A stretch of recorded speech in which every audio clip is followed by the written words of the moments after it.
Di kota Baghdad, nama Abu Nawas sudah terkenal kemana-mana.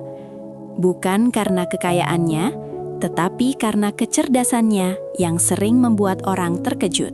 Suatu hari, Abu Nawas mengalami masalah. Ia memiliki seorang tetangga yang sangat menyebalkan. Setiap hari, tetangganya selalu mengganggu, mulai dari membuat keributan sampai sering mencampuri urusan Abu Nawas. Akhirnya, Abu Nawas memutuskan untuk pindah rumah. Ia pun menjual rumahnya. Tak lama kemudian, datanglah seorang pembeli yang tertarik. Rumah Abu Nawas sebenarnya bagus. Halaman luas, bangunan kokoh, dan lokasinya nyaman. Pembeli itu langsung setuju membeli rumah tersebut. Namun sebelum transaksi selesai, Abu Nawas berkata, "Ada satu syarat kecil." Pembeli itu bertanya, "Syarat apa?" Abu Nawas menunjuk sebuah paku kecil yang menancap di dinding ruang tamu. "Saya menjual rumah ini, tetapi paku itu tetap milik saya." Pembeli sedikit bingung. "Hanya paku kecil itu?" "Iya," jawab Abu Nawas santai. Karena merasa tidak masalah, pembeli pun setuju. Rumah akhirnya terjual. Beberapa hari pertama, semuanya berjalan normal.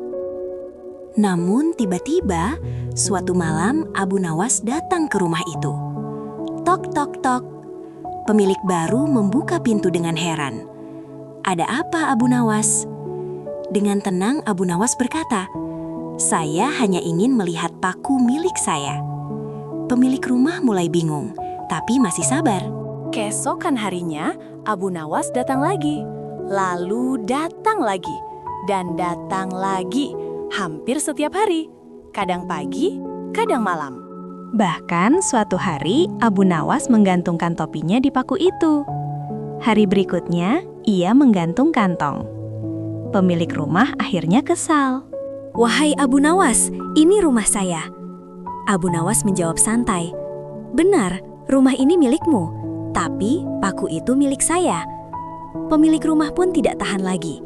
Akhirnya ia berkata, "Baiklah, aku menyerah. Tolong beli kembali rumah ini." Abu Nawas tersenyum. Ia pun membeli kembali rumahnya dengan harga jauh lebih murah. Dan sejak saat itu, tetangga yang mengganggunya justru memilih pindah. Abu Nawas kembali tinggal dengan tenang. Dari kisah ini, kita belajar. Kadang menghadapi masalah tidak harus dengan pertengkaran.